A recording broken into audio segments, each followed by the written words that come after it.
You should be able to say goodbye to your money easily. Probably the easiest thing that you can do, cheering yourself up with a Chanel bag. This magnet for money, it's all about the energy because it's illegal, but I like to bluff. I mean, like, I am crazy to some extent, definitely, but like, am I that crazy?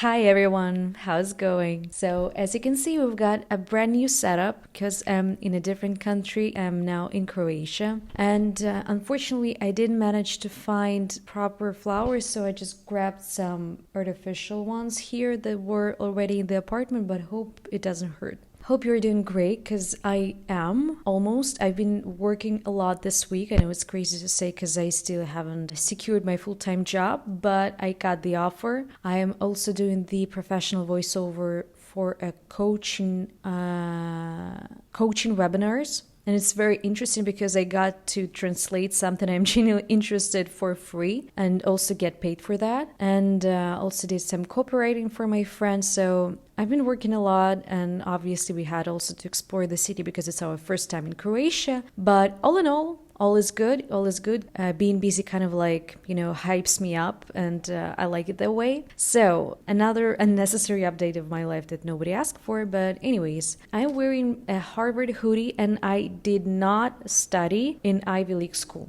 Unfortunately, I studied in King's College London. Obviously, probably it's not the best comparison, but I went to Harvard once to visit my friend. Actually, not to visit a friend. I wanted to see the university itself, and apparently my friend had a friend and she introduced me to him, so that was nice. But yeah, that was another unnecessary thing to talk about, but just wanted like to explain myself why I'm wearing something like that and I didn't go to.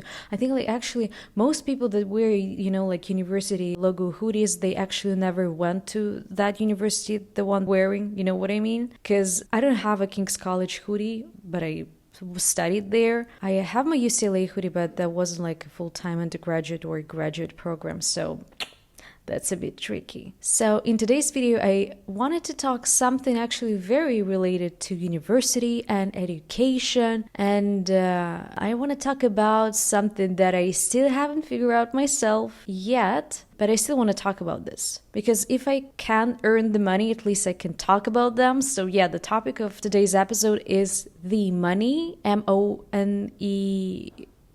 Why? Like in most American schools, they have those competitions where you have to spell out the word. I think I'll be like the complete loser because it just took me like 3 or 4 seconds to realize that Y is not U. If you're a Russian speaker, I think you'll definitely get what I just said. So yeah, the money. But before we proceed, one disclaimer, one note is that if you're seeking for some real financial advice, how you should invest your money and that sort of content, please go and check Warren Buffett, because I'm not here to talk about that. I have no clue how to do the proper investments. The only time I did invest my money, stock exchange, I bought shares of Apple, Alibaba, Disney, Delta Airlines, and something else. It was on Russian stock exchange. I lost all of my money. I actually didn't lose the money themselves. I just lost the access because now nobody is allowed to sell and buy shares, the international ones within Russia. So I'm just here to talk about the money and actually to talk about a very weird kind of like observation that I had when we played with my best friend, my boyfriend, and my parents when we played Monopoly. That was 2 weeks ago, and I made some very interesting conclusions. At least they were interesting for me. So we played, but I don't want to assign specific roles, who won and who did not. I just don't want to drop the names, not to make anyone offended, at least my boyfriend and my best friend and my dad if he's watching this, or mom. Anyways, so we were playing Monopoly, and I just realized that a lot of patterns that you have in real life, they tend to be projected throughout your, gaming style. Basically, there were 5 people, and each of us had different strategy. One person have studied all the rules, even the strategies. I think this person even watched some videos on YouTube how to win in the Monopoly. Another person had actually no clue what's going on, but was trying to, keep up with the pace and see what's going on whilst this person is playing. The third person knew about what's going on and not. Oh my god, it's very hard to tell without, just referring to him or her. But yeah, this person just tried to look at what others are doing, kind of like was my side buddy, so to say. And the fourth person or the fifth person, I'm confused. There was one person who won, and that was my mom. And first I thought like it was pretty accidental. And obviously when you play Monopoly, there is some degree of just, a chance. When you roll the dice and whatever comes there, you will have to kind of like deal with this, what comes afterwards. But anyways, she was the one who kept repeating like, you should be able to say goodbye to your money easily and they will come back even twice as that, the amount that you spent. Something like that. It's hard for me to translate in English, but it was the main idea was like, if you are okay with, spending your money, they will come back to you in a bigger amount. And I was like, that's a pretty wise thing to say, but a lot of people, they just spend and they never earn or get their money back, and they just, lose their jobs, lose their families, but probably that's the extreme case. But my strategy was, I think it was kind of like influenced just because of the situation. There are a lot of, if you're from Russia, you definitely know what I talk about. There are a lot of people like Tony Robbins, and we have even a special term for that in Russian, enquiries. People who, give some sort of advice how to attract relationship, how to attract money. But a lot of that stuff is very spiritual. A lot of those kind of like techniques, they do not have any scientific base underneath them. And that's the problem, that a lot of people without proper education, they just follow their advice and they find themselves later in even worse situation that they were in before. And I was playing the game like one of those who say like, oh, you need to be spiritually open, you have to be, this magnet for money, it's all about the energy. And I was playing that energy. And let me tell you something, I had the second place in that game. So after my mom, the second winner was me. And I didn't know like all the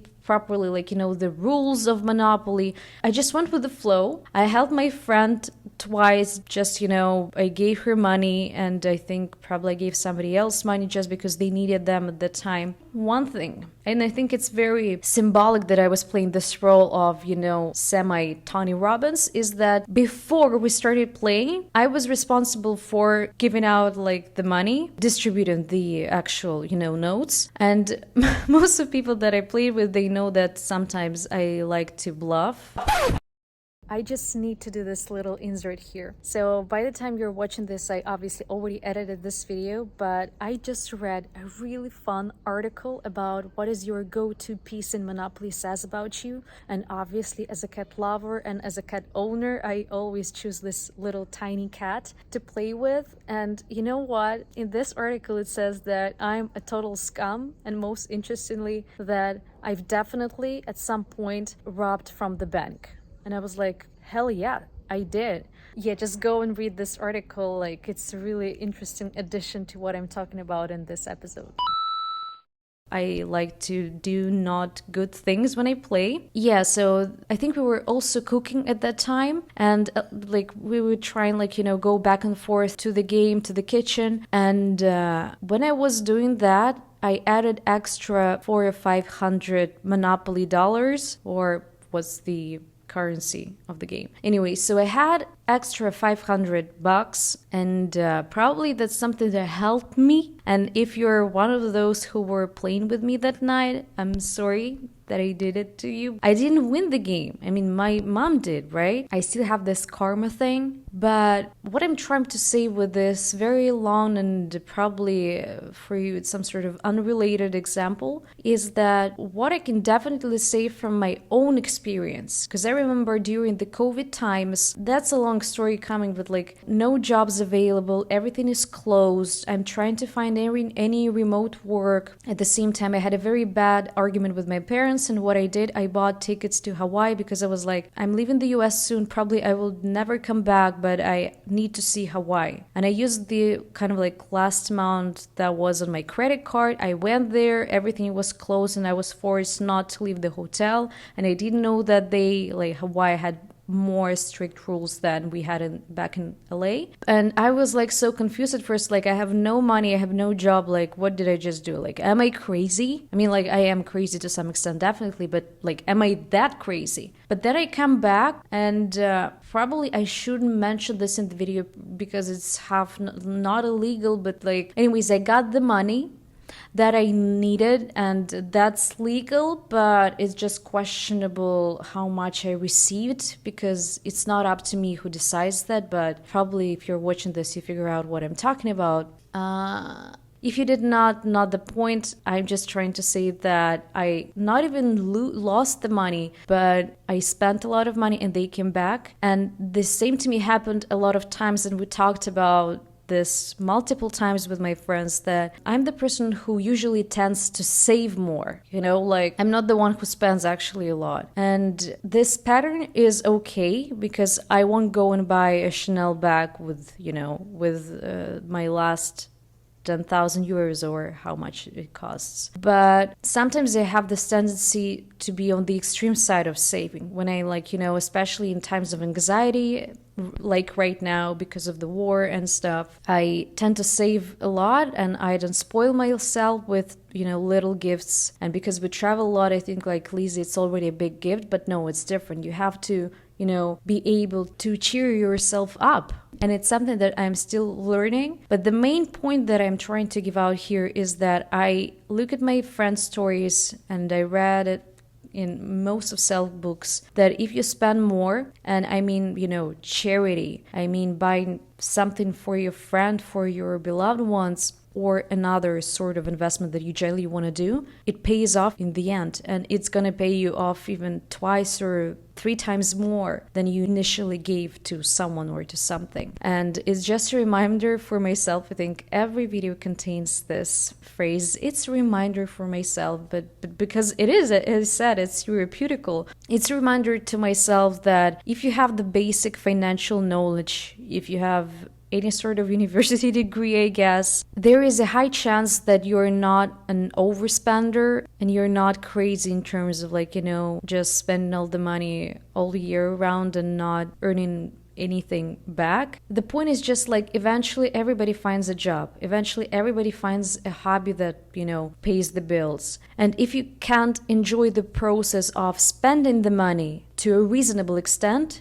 you've got a problem. And that's something that I kind of circling back to the story with my mom who won the Monopoly. And she's definitely not an overspender. And my parents, they had their certain financial habits, so to say, that they projected onto me, and I do not agree with most of them. But what I obviously see that if you are freely giving out the money to, for example, people in need, it's what I've been doing for the past 2 years. It's like automatic payment to the charity that supports shelter animals. And because, I don't have this willpower to go on the website every time and see it for myself, how those poor animals live in those tiny shelters. I just have this auto payment thing, and it really helps me. And it's a tiny amount in comparison to what I spend every month on my personal needs. But I think those tiny things, they really matter. And when it comes to, as I said, cheering yourself up with some gifts for yourself or for your beloved ones, it's also very important, especially in times when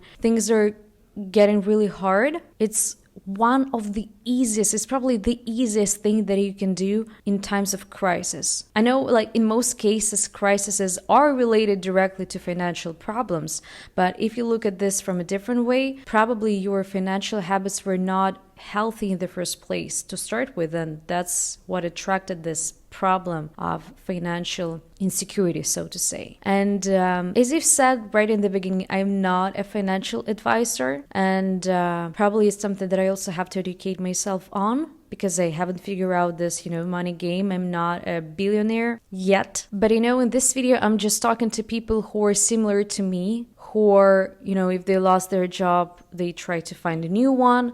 And at the same time, they try different things of, financial kind of investments, even if they don't work out in the end, but they still try. They make an effort to try something new. And at the same time, when they do not spend a lot of money on very luxurious things they do not actually need every week. So if that's the case and you tend to save more, not to spend more, probably it's something that you should also like me to think about it, because that's the energy. That's exactly what I'm trying to say here, that if you spend more, it's kind of logical, because when you spend more, then you need to earn more.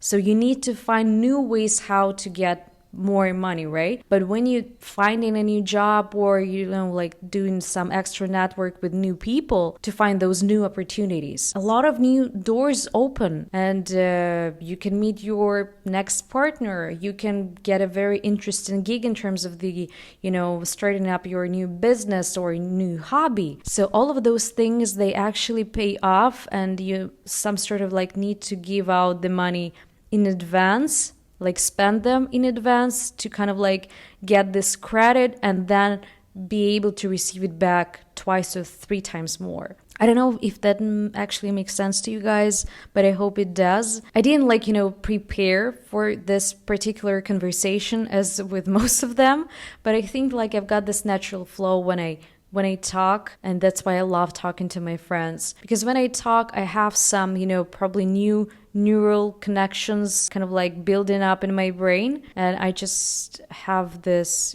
spontaneity of thinking and talking, and sometimes new ideas arising when I do that. So in terms of the money, I definitely not even believe. I think everything is energy, but it depends on how you deal with this and how do you define this energy, because I don't want to be very spiritual in that sort of thing. I love material things. I'm a very material girl. At the same time, I think I know a lot of examples when people with no perfect education, like this Ivy League story, when they got more money than I do. And it's nothing to do with, even level of intellect in a lot of cases. In most cases in Western countries, it has a very direct correlation, and that's what I think in a lot of Slavic countries we lack. But in most cases, being educated really helps. But I think what we see throughout the past years, and a lot of research kind of like tells us about that, this tendency is a little bit shifting towards the emotional intelligence, not the academic intelligence. And when you're able to communicate on a deeper level with bigger amount of people, or like better, higher quality people, I don't know how to put this correctly,